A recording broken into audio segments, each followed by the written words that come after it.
네, 안녕하세요. 최준영입니다. 우크라이나 전쟁 관련된 이야기를 좀 해보려고 합니다. 최근에 러시아가 우크라이나에 대한 공격의 수위를 대폭 높였습니다. 얼마 전이죠. 바로 6월 2일 날 새벽에 대규모 미사일 공격을 이제 키이우를 비롯한 대도시 지역에 집중적으로 가했습니다. 지금 화면에 보시는 것처럼 키이우에 여러 드론, 미사일 이런 것들이 이제 떨어지면서 대규모 인명 피해가 이제 발생을 했습니다. 우크라이나 정부 발표에 따르면 총 22명 이상이 이제 사망을 했고요.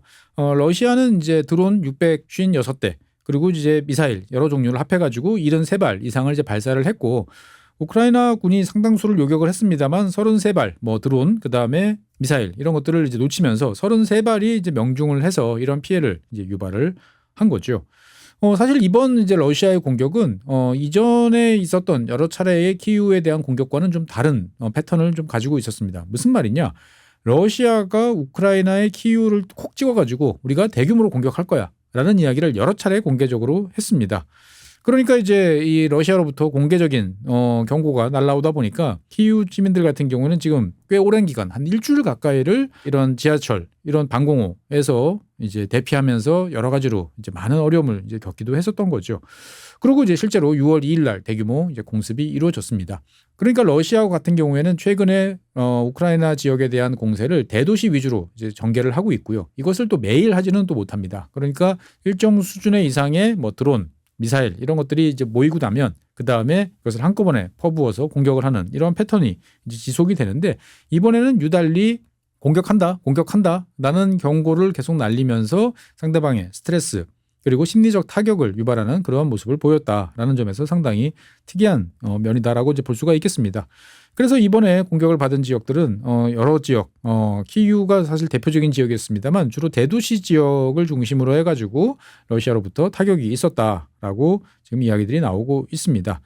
어쨌든 이번에 이제 동원된 이제 무기 같은 경우에는 초음속 미사일 같은 경우도 마하 9, 거의 요격이 불가능하죠. 그러니까 패트리어트 미사일 2발을 쏘면 아마 요격률 아마 한 50% 정도가 이제 될 텐데, 상당히 요격이 어려운 까다로운 미사일들을 대거 동원해서 공습에 나섰다라고 이제 볼 수가 있겠고요.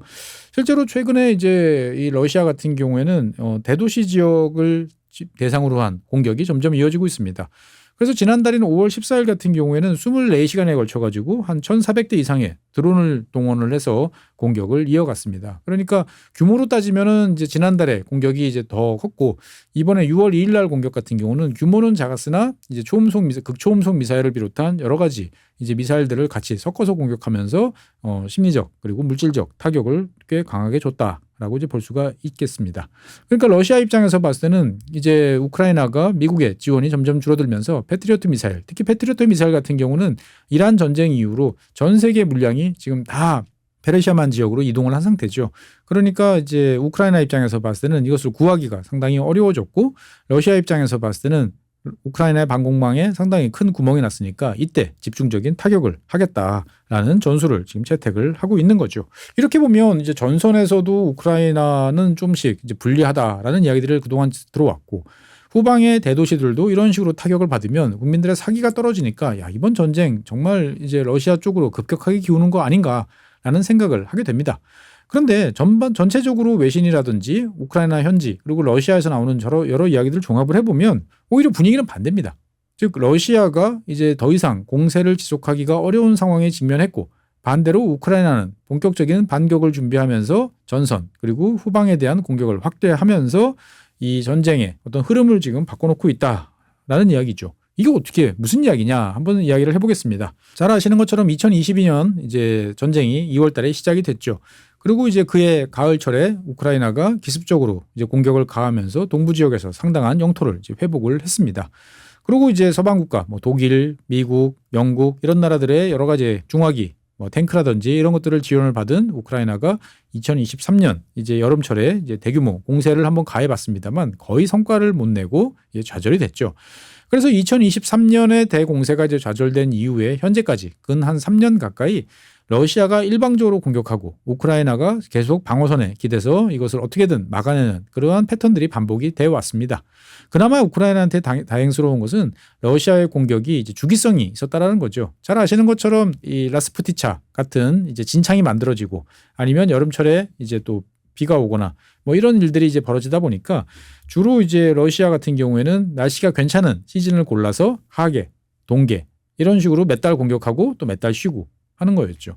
러시아 같은 경우는 그동안에 많은 이제 희생을 치렀습니다만 점점 러시아 군이 점령한 영토가 늘어난 것은 확실한 이제 팩트였습니다. 그런데 2026년 올해부터 전체적인 추세가 좀 바뀌기 시작을 했어요. 일단 이제 우크라이나 지휘관들의 언급, 그다음에 현장에서 나오는 여러 가지 이야기들을 종합을 해보면 러시아군의 드론이라든지 포격이 계속되지만 이전에 경험했던 것보다는 훨씬 견딜만하다. 그러니까 공세 수위가 좀 낮아진 것 같다라는 느낌을 이제 받게 되는 거죠.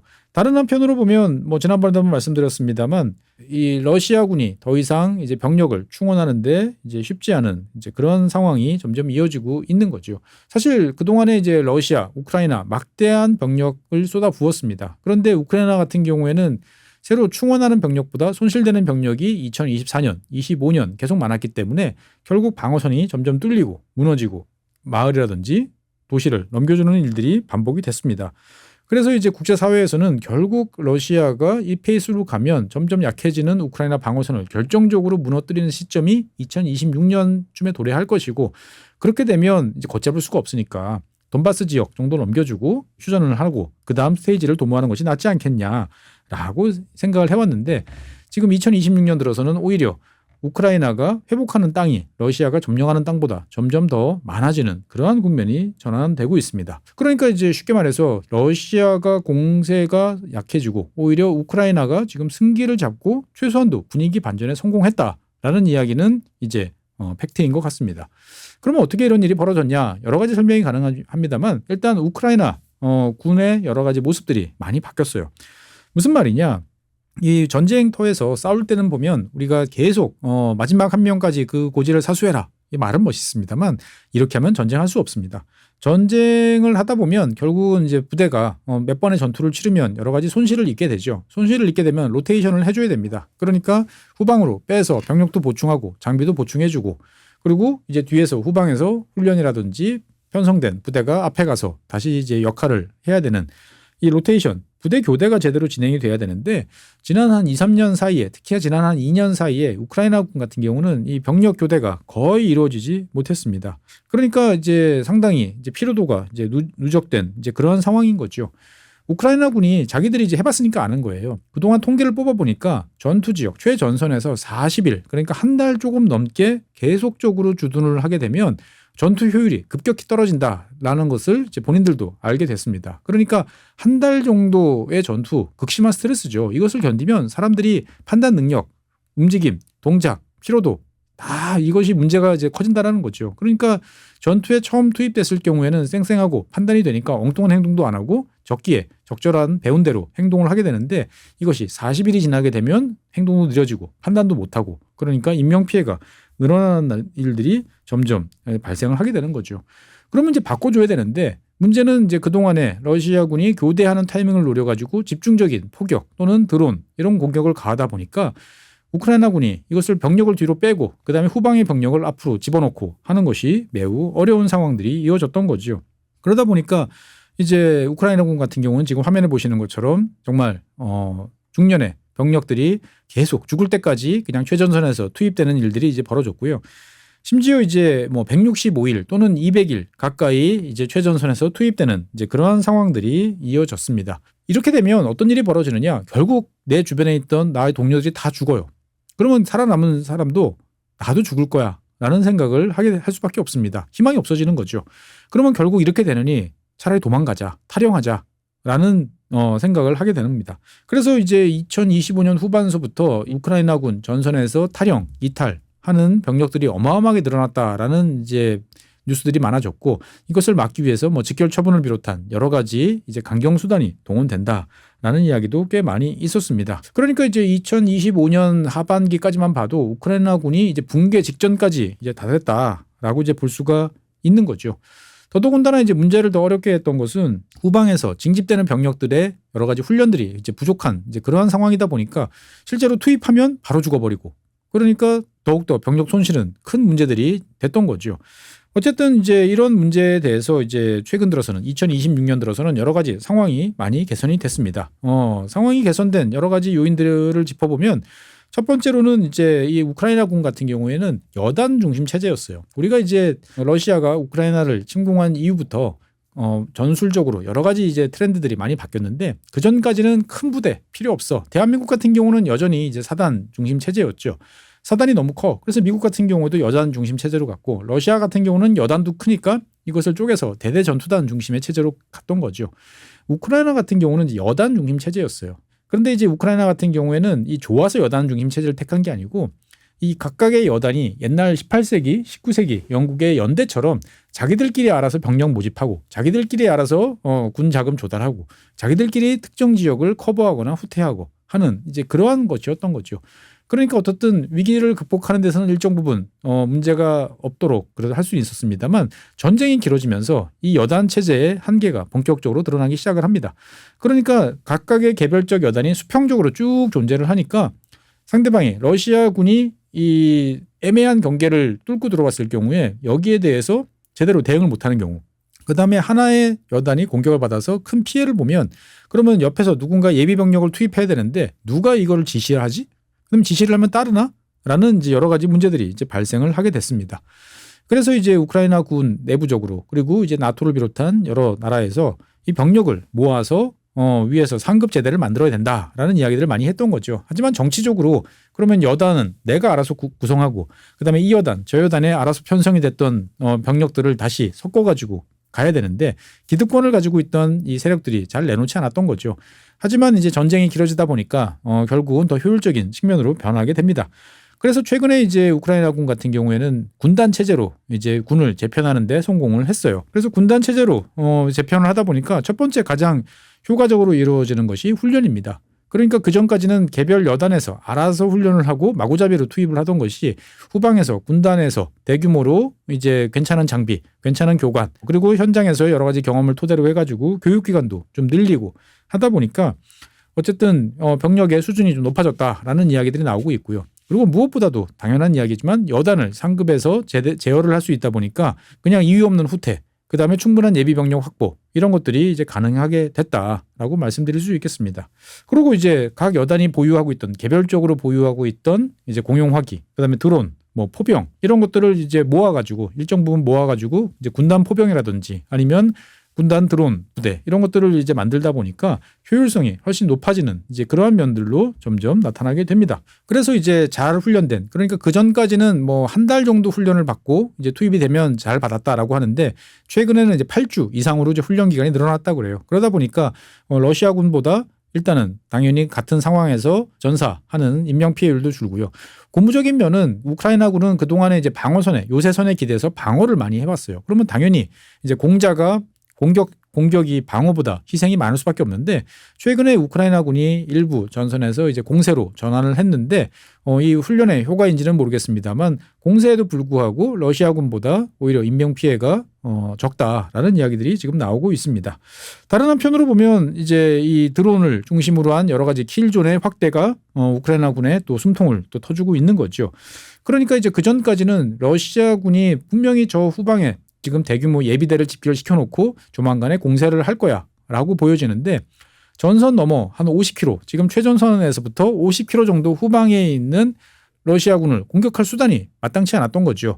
그러니까 이제 뭐 자주포라든지 이런 일반적인 포에서 사거리 밖에 있는 러시아군의 어떤 보급기지 그리고 병력 이런 것들을 공격할 수단이 없다 보니까 그냥 러시아군이 풀게이지 차가지고 공격하는 것을 지켜보고 그대로 당했어야 되는데 최근 들어서 이제 우크라이나 군의 드론 용량이 급상승한 거죠. 그래서 지금 이제 다종다양한 드론들을 공격을 해가지고 한 100km 후반까지 이제 공격을 할 수 있는 능력을 갖추게 됐습니다.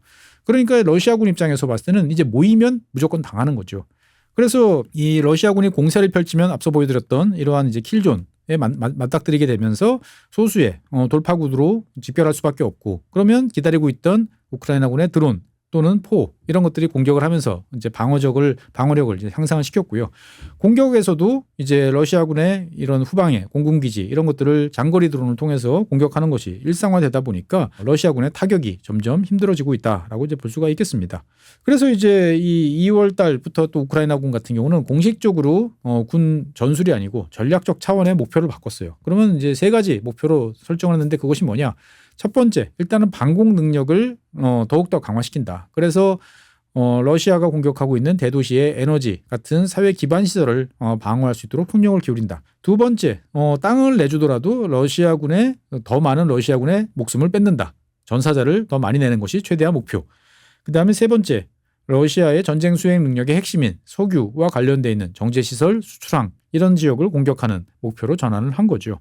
그러니까 이러한 것들이 복합적으로 성과를 내면서 이제 우크라이나군이 지금 상당히 공세로 전환을 하고 있다라고 이제 볼 수가 있는 거죠. 그래서 이제 우크라이나군이 동원하고 있는 드론 종류는 정말 다종다양하고요. 점점 이제 사거리가 길어지고 타격력이 좋아지고 있습니다. 이에 비해서 이제 러시아군 같은 경우에는 상황이 반대로 좀 안 좋아지고 있다라는 보도가 잇따라 나오고 있습니다. 러시아군 같은 경우는 2024년, 2025년 이제 기점으로 해가지고 여러 가지 이제 새로운 전술들을 많이 들고 나왔습니다. 그 중에 이제 가장 이제 대표적인 것은 2022년, 23년을 거치면서 여러 가지 이제 러시아가 시행착오를 많이 겪었다라는 것을 스스로 이제 반성을 한 거죠. 그러니까 개별 부대들끼리의 어떤 무지성 돌격이라든지 보급선을 생각하지 않은 닭돌 이런 것들을 이제 자제를 시키고 그 다음에 이제 한정된 화력들을 최대한 잘 끌어모으고 그리고 그동까지 역할을 못하던 이제 공군 같은 경우도 장거리 유도 포탄 이런 것들을 이제 떨어뜨리면서 실제로 우크라이나군을 이제 공격을 하는데 성공을 했던 거죠.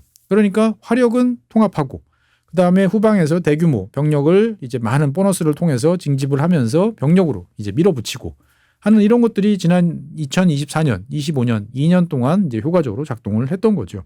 그런데 2년 동안 이제 작동을 했는데 문제는 2026년부터 이게 잘 먹히지 않는 거죠. 왜 안 먹히느냐라고 하면 첫 번째는 이제 높은 돈을 많은 비용을 주고 샤이닝 보너스 이런 것들을 해가지고 병력들은 모으고 있어요.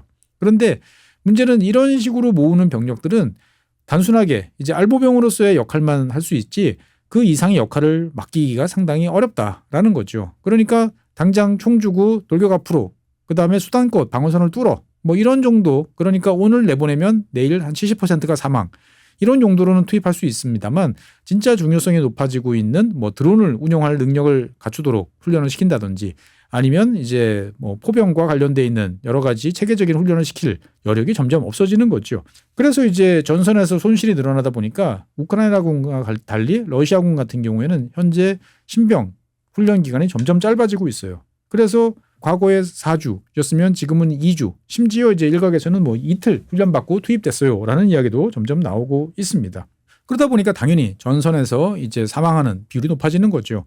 그래서 이제 아무 훈련도 받지 못하고 제대로 된 장비도 갖추지 못하고 전선에 투입되는 병력들 같은 경우에는 당연히 후방으로 빠지고 싶은 욕구들이 강하게 될 수밖에 없습니다. 그래서 이제 가급적이면 전투를 안 하거나 아니면 조금만 상대방 공격이 있으면 바로 후퇴하는 이제 이런 모습. 플러스 그다음에 결국은 장교들이 돌격 앞으로를 외쳐야 되는데 이 장교들한테 이제 자꾸 뇌물을 주는 일들이 빈번해지는 거죠. 그리고 장교들도 여기에 대해서 노골적으로 요구를 하는 겁니다. 뇌물 주면 일단 예비 병력으로 편성. 뇌물 안 주는 친구들은 다 최전선 병력으로 닭돌. 이런 식으로 이제 가다 보니까 실제로 이제 병력은 병력대로 손실이 되고 그다음에 사기는 더 떨어지는 이러한 문제들이 지금 러시아군 내부적으로 여러 가지 문제가 되고 있습니다. 그리고 앞서 말씀드린 것처럼 이제 이 킬존이라고 하는 이제 무차별 살상 구역이 이제 넓어지다 보니까 러시아군이 이제 자유롭게 활동을 할 수 있는 영역이 축소되고 있는 것도 이제 문제다라는 점들. 그다음에 러시아군 내부적으로 보면 이러한 이제 평가 비판도 있어요. 그러니까 러시아군이 어느 지역을 점령했어라고 이제 사진으로 SNS로 계속 자랑을 하면서 이것을 기정사실화하는 경우들이 점점 많아지는데 화면에 보이시는 이런 거죠. 그러니까 우크라이나군이 점령했다고 알려진 지역에 가서 사진 촬영을 합니다. 러시아 국기를 거는 거죠. 그러면은 이제 확인을 해보면 주변의 지형 지물이라든지 이런 것들을 확인해 보면은 어느 지역이 맞네라고 생각하고 사람들이 그럼 방어선에 뚫렸다. 여기까지 러시아가 진격이라고 해서 전선의 모습이 바뀌는 거죠. 지도에 새롭게 그립니다. 그런데 이게 진짜냐라는 이야기가 최근에 러시아에서 많이 나오고 있습니다. 그러니까 많은 희생을 무릅쓰고 소수가 어떻게든 거기 가서 사진 찍고 깃발 걸고 사진 찍고 돌아오면 많은 돈을 준다라는 것으로 이제 사람들을 인센티브를 주는 거죠. 그러면 실제로 전투를 하는 것이 아니고 상대방을 제압을 해서 이 지역에 진출하는 것이 아니고 소수 뭐 2명 또는 심지어 1명 혼자서 조용히 침투를 할 수 있어요. 그리고 사진 찍고 돌아오는 이 정도가 이제 반복이 되는 거죠. 문제는 뭐냐? 이러한 이제 그러한 활동들이 계속 늘어나다 보니까 후방에서 큰 전략을 이제 수립해야 되는 러시아군 지도부 입장에서 봤을 때는 명확한 전쟁의 상황이 인식이 안 되는 거예요. 그러니까 어제까지만 해도 우리가 점령했네라고 표시한 지역에서 갑자기 이제 지원 요청이 들어와요. 그러면 아니 우리가 점령한 지역인데 왜 갑자기? 라고 이제 물어볼 수밖에 없고 상황을 파악을 해야 되고 그 사이에 제대로 된 대처가 이루어지지 못하면서 오히려 피해가 더 커진다라는 이제 비판도 지금 나오고 있습니다. 그러니까 어떻게 보면 장군 멍군이죠. 우크라이나군이 2022년 잘 방어했고 2023년 초반까지 공세로 나갔는데 러시아군이 이거를 막아냈고 그리고 2024년, 25년 러시아가 공세, 우크라이나군 열세였는데 2026년 돼서 다시 이 전쟁터의 흐름이 바뀌고 있다라고 이제 볼 수가 있겠습니다. 여기에 대해서 이제 그동안에 우크라이나를 괴롭히던 어떻게 보면 이제 미국의 변덕을 상쇄할 수 있을 만한 유럽의 지원들이 본격적으로 진행이 되고 있습니다. 그러니까 이제 뭐 우리가 아는 것은 우크라이나를 최대한 많이 지원하는 것은 미국이고 유럽은 여기에 대해서 소극적으로 지원하고 있다라고 알고 있습니다. 하지만 트럼프 대통령 취임 이후에 분위기가 완전히 바뀌어가지고 현재 2026년 같은 경우에 보면은 미국의 우크라이나 지원은 실질적으로 이제 비용, 돈과 관련된 측면으로 보면은 99% 줄었어요. 이제 거의 지원이 끊겼어요. 물론 정보 제공이라든지 일부 무기 제공 이런 것들은 이루어지고 있습니다만 일상적인 여러 가지 탄약이라든지 이런 지원들 같은 경우 그리고 무엇보다도 돈과 관련돼 있는 재정적 지원은 99%가 줄었어요. 그러면 전쟁은 어떻게 하느냐? 이 미국이 물러난 것을 전부 EU가 지금 커버를 해주고 있습니다. 그래서 화면에 보시는 것처럼 그동안에 이제 여러 가지 논란이 있었던 우크라이나 정부에 대한 1,060억 달러의 이제 대출이 이번에 시행이 됐습니다. 사실 이거는 지난 이제 몇 년 동안 논의가 계속됐는데 친러 오르반 총리가 이끌고 있는 헝가리가 계속 반대하면서 지원이 안 됐어요. 그런데 이제 총선에서 오르반 총리가 이제 패배를 하면서 바뀐 정부가 당연히 EU 입장에 찬성을 하게 됐고 이에 따라서 그동안에 우크라이나가 애타게 기다리던 1,000억 달러 이상의 재정적 지원이 이번에 가능하게 됐다라는 점이 또 우크라이나에 힘을 실어주는 그러한 배경입니다. 그동안에는 이제 우크라이나에 대한 지원은 주로 이 국방과 관련돼 있는 무기와 관련돼 있는 지원은 현금 지원보다는 주로 현물 지원이 많았어요. 그러니까 이제 포탄, 뭐 탄약, 그다음에 뭐 탱크 뭐 이런 것들이었죠. 우크라이나 입장에서 봤을 때는 뭐 필요하기는 합니다만 그것보다는 체계적으로 자신들의 어떤 국방 생산 역량을 강화할 수 있는 현금성 지원이 이제 필요하다라는 이야기를 계속 해왔는데 이것이 가능해진 거죠. 그래서 이번에 이제 1,060억 달러 중에서 한 700억 달러 가까이는 뭐 드론 공장이라든지 자주포 공장이라든지 탄약 생산 시설이라든지 이러한 이제 방공망 및 드론 생산과 관련되어 있는 것을 늘리는데 지금 현재 배정이 될 것으로 알려지고 있습니다. 그러면 이제 이 1,060억 달러 어마어마한 돈이죠. 우리 돈으로 이제 150조가 이제 훌쩍 넘는 이제 그러한 돈인데 그러면 이거 가지고 얼마까지 쓰느냐? 지금 일단 목표 기한은 올해 그리고 내년까지입니다. 그러면 2026년, 27년까지 되는 거죠. 그러면은 이제 전쟁이 더 길어지면 어떻게 돼? 라는 거에 대해서 유럽연합은 그러면 27년 이후에는 다시 1,170억 달러를 이제 지원한다라는 계획을 지금 통과를 시켰어요. 그러면 전쟁이 26년, 27년까지 가면 이번 돈으로 지원해준 돈으로 일단 막는 거고 전쟁이 28년 계속되면 어떻게? 그러면 그때는 추가로 1,170억 달러를 투자해가지고 2028년, 29년, 2년 동안을 커버한다라고 지금 합의가 된 상태인 거죠. 그러니까 우크라이나와 유럽연합은 지금 2029년까지 버틸 만한 재정적 지원과 여건을 확보를 한 그러한 상태다라고 이제 볼 수가 있겠습니다. 어떻게 보면 이 1,060억 달러는 이제 대출인데 그럼 갚아야 되는데 우크라이나가 무슨 돈이 있어 갚아야 돼라는 이제 궁금증을 가질 수 있는데 일단은 대출 이자가 없어요. 기본적으로 무이자입니다. 그다음에 그러면 원금도 갚아야지라고 하는데 이 원금은 언제 갚냐? 조건이 있어요. 전쟁이 끝나고 난 다음에 러시아가 우크라이나에 대해서 배상금을 지불하면 그걸로 갚는다라는 전제 조건이에요. 그러니까 우크라이나 입장에서 봤을 때는 안 갚아도 되는 이제 그러한 돈을 지금 확보를 하게 됐다라고 이제 볼 수가 있겠습니다. 어쨌든 우크라이나한테는 점점 좋은 상황, 러시아한테는 점점 불리한 상황이 지금 벌어지고 있다. 이게 전쟁을 완전히 이제 한 방향으로 끌고 갈 것인지 아니면 다시 한번 또 흐름이 장군 멍군으로 이어질지는 좀 지켜봐야 될 것 같습니다. 하지만 어떻든 지난 2022년부터 4년 동안 전쟁이 시작되면서 진행이 되고, 그다음에 특히나 우크라이나가 최근에 이제 여러 가지 전술을 바꾸면서 러시아군에 대해서 이제 희생을 강요하면서 많은 것들이 지금 바뀌고 있다라는 것이 새삼스럽게 체감이 되는 거죠. 무엇보다도 우크라이나, 특히 2026년 우크라이나 군의 모습을 보면 우리가 잘 알고 있는 인류 역사상 도저히 피할 수 없을 것 같았던 전장의 안개. 그러니까 전쟁 그 전선에서 무슨 일이 벌어지고 있는지를 후방에서 알 수가 없다. 그러니까 그러한 애매한 상황에서 혼란스러운 정보를 후방의 지휘관이 취합을 해가지고 결단을 내리고 뭔가 판단을 해야 되는, 이것이 사실 인류 전쟁의 역사죠. 그런데 이제 이 드론이라는 것이 본격적으로 이제 등장을 하면서 이제 전장의 안개가 사라지고 있다라고 이야기가 점점 나옵니다. 즉 이제는 아주 저렴한 드론에도 다종다양한 센서들이 등장을 하고 있습니다. 그리고 이러한 각각의 드론들은 혼자서 활동하는 것뿐만 아니고 네트워크로 연결이 되고 있고 정보가 실시간으로 전달이 되는 거죠. 그래서 최전선, 그다음에 후방, 최후방 모두가 정보를 공유할 수 있는 그러한 상황이 이어지고 있습니다. 그리고 여기에 더해서 AI가 더해지면서 쏟아지는 정보를 체계적으로 정리하면서 의사 판단을 도와주는 이러한 시스템이 작동을 하고 있습니다. 그러니까 이제 지난번에도 한번 말씀드렸습니다만 우크라이나군 같은 경우에는 이제 드론을 자체적으로 이제 상당수의 드론을 생산할 뿐만 아니고 현장에서 전선에서 드론을 개조하거나 운영하거나 업그레이드하는 그러한 역량까지 갖추고 있게 됐다라고 이제 말씀을 드렸죠. 그래서 이제 일각에서는 지금 우크라이나군 기준으로 보면 드론의 이 사이클 같은 경우가 우리가 뭐 텔레비전, 냉장고, 뭐 에어컨과 같은 소비자 가전하고 비슷한 수준에 도달했다라는 이야기도 나와요. 그러니까 끊임없이 혁신하고 고객을 만족시키는 이제 그러한 방향으로 지금 진전이 되고 있다. 그러면 얼마나 빠르게 이것이 이루어지고 있냐라고 보면 일단 소프트웨어 같은 경우는 6주 간격으로 지금 대규모 소프트웨어 업그레이드가 이루어지고 있습니다. 그러니까 아무리 늦어도 한 달 반이면 소프트웨어가 대량으로 대거 바뀌면서 이제 드론의 성능을 더 좋게 그리고 필요한 여러 가지 성능을 제공해주는 이러한 패턴이 이제 반복이 되고 있고요. 실제로 하드웨어, 뭐 그러니까 이제 모터를 개조한다든지 아니면 좀 더 비행 성능을 좋게 해준다든지 센서를 교체한다든지 하는 것 같은 경우에도 6개월 간격으로 대규모 변화가 발생하고 있다. 그러니까 신모델이 쉽게 말해서 신모델이 6개월마다 나오고 페이스리프트라든지 안에 내장이 바뀌는 것은 6주 간격으로 계속 이루어지고 있다라는 거죠. 어마어마한 변화들이 지금 발생을 하고 있습니다. 앞서 AI 이야기도 잠깐 말씀드렸습니다만 지금 진행되고 있는 이란 전쟁에서 그래서 미국 같은 경우에 AI를 이용해서 하루에 400개 표적을 확보를 하고 타격을 했다라는 게 어마어마한 진전이다라고 제가 말씀드렸죠.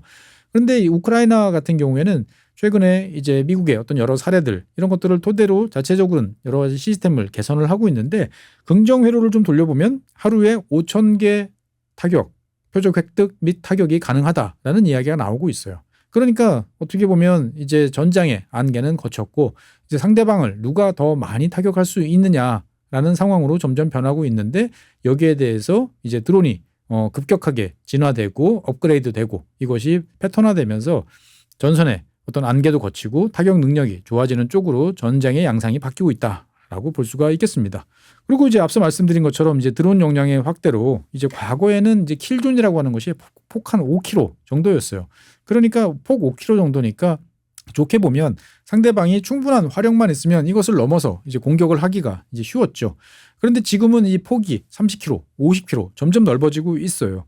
그러다 보니까 이 드론이 아니고서는 상대방을 공격하기가 점점 어려워지는 이러한 패턴이 이제 정착이 되고 있고 그에 따라서 드론 같은 경우에도 이제 상대방을 공격하는 것을 넘어서 최근에는 수송 쪽으로 이제 가고 있습니다. 그러니까 병력을 이동시켜야 되는데 병력은 어떻게든 뭐 중장갑을 단 여러 가지 케이지를 단 그러한 장비를 동원해서 수송을 한다 하더라도 문제는 뭐냐? 그 사람들이 먹어야 될 식량, 식수, 탄약 이런 것들 같은 경우는 끊임없이 왔다 갔다 해야 되는데 이게 이제 계속 공격을 받는 거죠.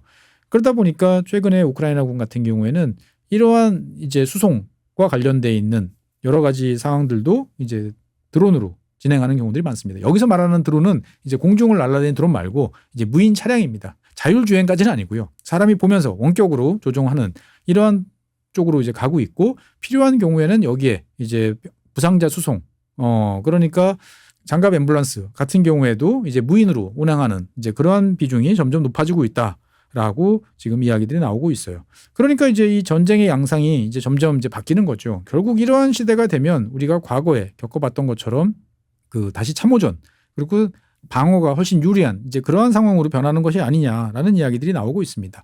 실제로 이제 우크라이나 내부적으로 보면 뭐 이런 이야기들이 나와요. 속도와 충격을 이용해서 그러니까 기갑부대를 대규모 기갑부대를 동원해서 상대방을 공격을 하고 전선에 구멍을 내고 그러면 그 발생된 구멍에 후방에서 기다리고 있던 이제 2차 제대가 대규모로 투입이 되면서 전과를 확대하는 이러한 기동전은 이제 당분간 불가능하다라고 이야기를 합니다. 그러면 당분간이면 언제쯤이면 다시 가능해지느냐에 대해서 이제 로봇들이 제대로 등장해서 로봇끼리 보병 전투를 벌이는 그리고 이동하는 이러한 일이 되면 가능할지 모르겠으나 현재 상황에서는 쉽지 않겠다라고 이야기들을 지금 하고 있는 거죠. 하지만 이제 이러한 모습 그러니까 즉 기동전은 이제 당분간 쉽지 않다라는 거에 대해서 또 미국이나 영국 쪽에서는 그런 이야기도 나와요. 지금 이제 우크라이나나 러시아 같은 경우에 보면 상당히 제한된 역량으로 그리고 사람들을 갈아넣으면서 전쟁을 하고 있다 보니까 이 드론이 엄청난 역할을 이제 하고 있는데 뭐 미국은 고사하고 이스라엘 정도의 타격 능력만 가지고 있어도 사실 뭐 이런 드론이 활동할 영역 자체가 남아있지 않을 것이다.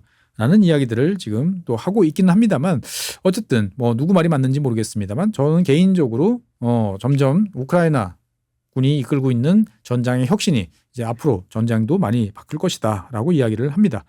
사실 이러한 모습을 지켜보고 있는 전장의 많은 나라 중에서 지금 미국의 고민이 사실 깊어지고 있습니다. 무슨 말이냐?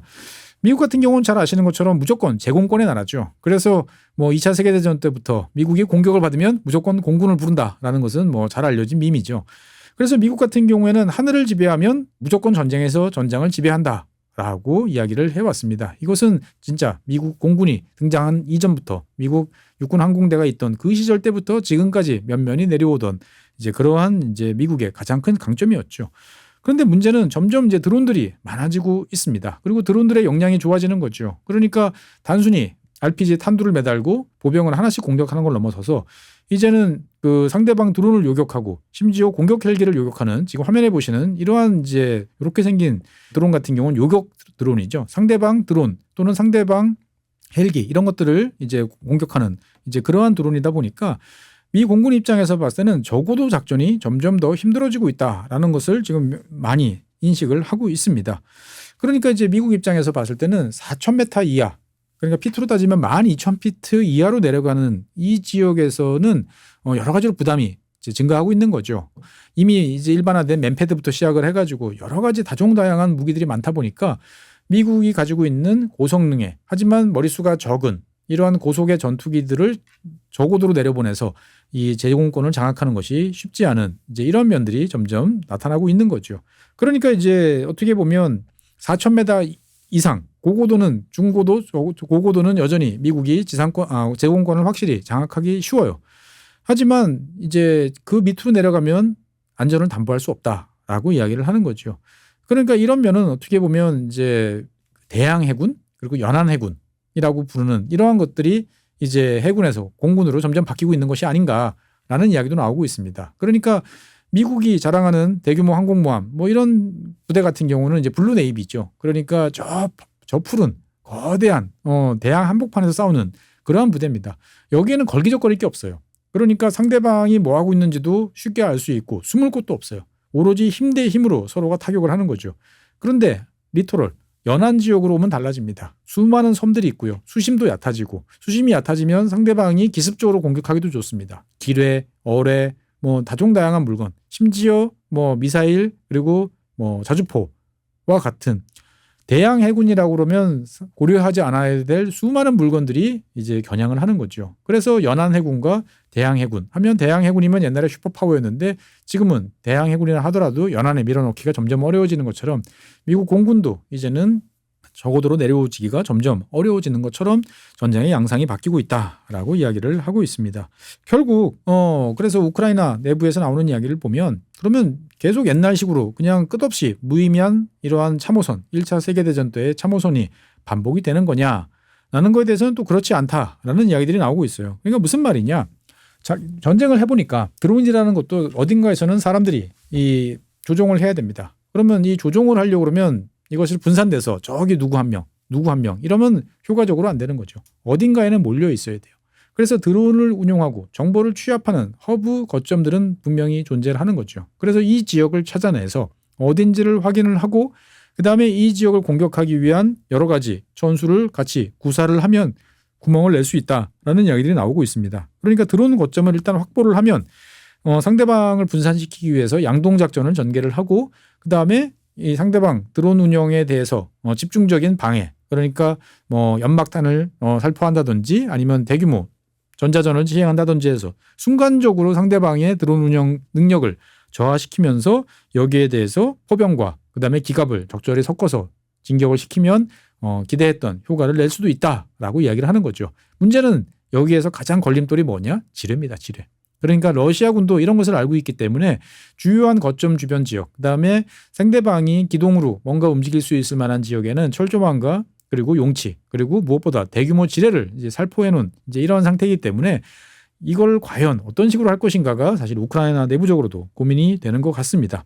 어쨌든 우크라이나군 같은 경우에는 이런 전술을 올해 하반기에는 아마 다시 한번 적용을 해볼 것 같고 한 번에 한 5km 정도 수준까지는 한번 해볼 수 있지 않나라고 생각을 해보는 거죠. 그러니까 어떻게 보면 옛날 100년 전 1918년 1차 세계대전 후반부가 되면 이러한 참호선에서 무의미한 돌격은 더 이상 없었어요. 당시에 사실 이 참호전이 이미 벌써 변화되는 기미들이 많이 보였습니다. 어떻게? 일단 소규모 기습, 그 다음에 이제 무차별 공격이 아니고 상대방에 대한 핀포인트 공격, 그리고 잘 조율된 팀플레이, 여러 병과들의 합동교전, 이런 역량들이 개척이 되면서 상당 부분 참호전에 어떤 돌파구들이 마련되던 이제 그러한 상황이었는데 2026년에도 이제 그러한 국면이 도래하고 있다라는 이야기들이 우크라이나 내부적으로 나오고 있습니다. 그러니까 전쟁 시작한 지 벌써 4년이 지났으니까 계속 무지성 닭돌은 더 이상 이제 안 할 거는 그걸 사람이라면 당연히 그렇게 가야 된다라고 이야기를 하는 거죠. 어쨌건 전쟁이 이렇게 변하고 있는데 우크라이나 쪽에서 보면은 걱정은 이제 나토 그리고 미군이다라는 이야기를 합니다. 이건 무슨 말이냐? 자기들이 이제 나토랑 훈련을 해보면 아직까지도 이런 식으로 깃발 세우고 대규모 병력 투입, 장비 투입하고 그다음에 사전에 정해진 시나리오대로 공방을 전개하는 과거 전통적인 방식의 훈련에 머무르고 있다라는 거죠. 그러니까 이제 새로운 위협, 드론의 위협에 대해서 그냥 그런 위협이 커라고 걱정만 하지 실제로 여기에 대한 훈련이라든지 대응을 위한 노력은 약하다라는 것이 우크라이나 내부의 이제 평가입니다. 그래서 실제로 이제 우크라이나 군이 지금 이제 나토 합동훈련 또는 이제 개별 국가들의 훈련에 차출되는 경우들이 점점 많아지고 있어요. 그래서 지금 화면에 보시는 것처럼 최근에 이제 스웨덴 군이 진행하고 있는 스웨덴 군 자체 훈련에 우크라이나가 이제 몇 명의 병력을 파견해 가지고 드론을 이용해서 공격하는 대항군 역할을 해줬죠. 그 결과는 당연히 스웨덴군이 처참하게 이제 패배하는 이제 그러한 상황이 나옵니다. 그래서 이제 우크라이나군은 주장을 하는 거죠. 과거와 같은 그러한 패턴 플레이, 그다음에 대규모 기계와 장비를 동원한 훈련 이런 것은 소용이 없고 자유기동, 자유공방이 이제 벌어져야 되고 여기에서 특히 보병들의 역할 그리고 서로 다른 병과들의 합동 이런 것들을 어떻게 손발을 맞춰볼지에 대해서 좀 생각을 해봐야 되는데 아직까지 잘 안 바뀐다라는 걱정을 좀 하고 있는 거죠. 더 큰 문제는 이제 이런 여기에 맞춰서 이제 바뀌어야 되는 거죠. 바뀌려고 그러면은 미래전은 어떻든 드론과 관련된 드론이라는 것은 쌓아야 되고요. 많이 만들어야 되고요. 그 다음에 계속적으로 업그레이드가 돼야 되는 거죠. 그러면 지금처럼 여기에 대한 사양 만들어서 사양 만드는데 한 2년, 발주했는데 발주하고 입찰 붙이고 사업자 선정하는데 한 1년 이런 식으로는 할 수가 없는 거죠. 그런데 잘 아시는 것처럼 이제 국방 예산이라는 것은 소요 제기부터 시작을 해가지고 실제로 시제품 등장까지 10년에 걸리면 잘 나오는 거죠. 지금 화면에 보이시는 롱보우 아파치라든지 브래들리 장갑차 이런 것들인 거죠. 그러니까 이제 군 예산은 여전히 소수의 고가 장비 이런 것들을 조달하고 여기에 따라서 운영 예산을 매년 조금씩 편성하는 이러한 쪽에 익숙해져 있다 보니까 과연 변화하는 전술에 이러한 우크라이나 전에 여러 가지 교훈들이 잘 넘어갈 것이냐라는 것들을 이제 걱정을 하고 있습니다. 그러니까 미래전은 어떻든 저렴하고 대량의 무기를 지속적으로 생산을 하는 쪽이 이기는 이제 그러한 게임인데 여기에 맞춰서 사람, 장비 이런 것도 중요하지만 여러 가지 제도와 시스템적인 변화가 있는데 이러한 것들이 제대로 반영이 되고 있지 않다라는 것이 우크라이나군의 걱정인 거죠. 어떻게 보면 이제 상황은 미국과 나토군이 우크라이나를 걱정한 걸 넘어서서 오히려 나토군과 미군을 이제 우크라이나군이 걱정하는 그러한 국면으로 전환되고 있습니다. 여기에 대해서 이제 러시아가 또 2026년, 27년을 거치면서 반격에 실마리를 잡고 또 한번 변신을 꾀할 수 있을 것인지 아니면 이제 더 이상 힘에 부친 상황에서 진짜로 이제 휴전을 위한 여러 가지 카드들이 난무할지 좀 지켜봐야 될 것 같습니다. 어쨌든 우크라이나 전선은 지난 4년 동안에 끊임없이 이제 변화를 해왔고요. 일방이 압도적인 상황을 만들어내지 못했어요. 그래서 지금은 많이 쓰는 표현으로 전장의 조류가 바뀌고 있다. 우크라이나 쪽이 조금 유리한 국면이 만들어지고 있다 정도로 이해를 하시면 되겠고요. 상황이 어떻게 진행될지는 좀 더 지켜봐야 될 것 같습니다. 네, 오늘은 우크라이나가 만들고 있는 전쟁의 혁신 그리고 전장 흐름의 변화에 대해서 이야기를 나눠봤습니다. 다음 시간에는 새로운 주제로 여러분 찾아뵙겠습니다. 고맙습니다.